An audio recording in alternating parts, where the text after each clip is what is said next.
Baruch Hashem, it is day number 316 of our daily study of Rambam, Sefer HaMitzvos. We've started Sefer Shoftim, the 14th out of 14 books of Mishnah Torah. The first section of halachas, of laws, in this book is Hilchas Sanhedrin v'ha'inshim ha'mesurin lahem, the laws of the high court and the punishments that are handed over to them to administer. And today we have three mitzvahs. Negative Commandment 3:10, the prohibition not to allow a sorcerer to live. Now, let's explain.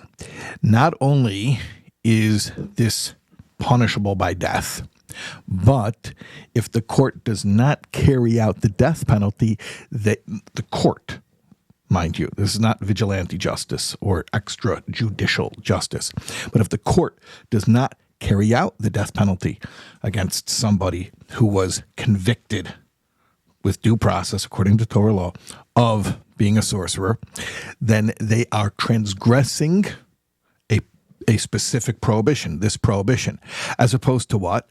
As opposed to the case of anyone else who was found guilty of a capital crime and is supposed to be executed. If the court fails to do it, if they fail to carry through the execution, then they're simply failing to perform the positive commandment of the particular death penalty. And we learned about the four mitzvahs that correspond to the four specific forms of capital punishment.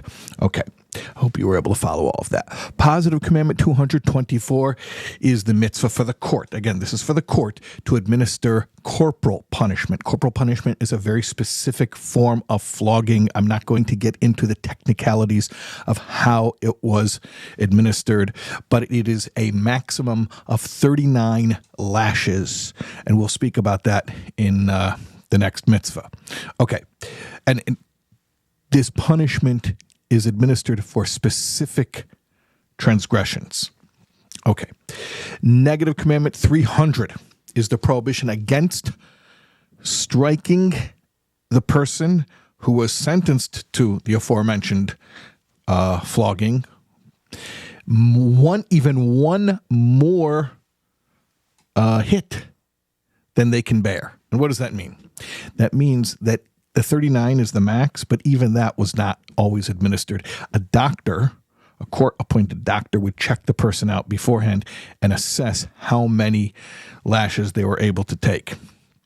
And if the agent of the court, the one who carries out this corporal punishment, exceeds that number, and certainly if they exceed the 39 lashes, which is the maximum number, then that court-appointed agent is transgressing this prohibition of Negative Commandment 300.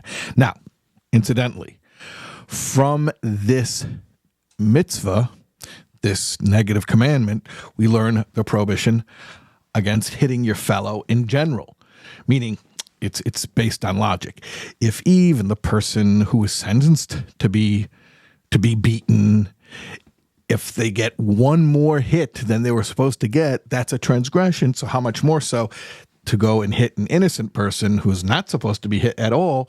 So that is a transgression. And in fact, it is even a transgression to hold up one's hand, to even threaten as if one is going to hit somebody. That's something that we see happen to Moshe Rabbeinu, Moses, when he went out to check on his brethren and he saw one person sort of wielding his fist at another person, and Moshe Rabbeinu, our teacher Moses, branded that behavior, just lifting one's hand as if to strike, even if one doesn't follow through with it, that's already considered a transgression. Okay, those are our mitzvahs for today. We will see you for more tomorrow, God willing.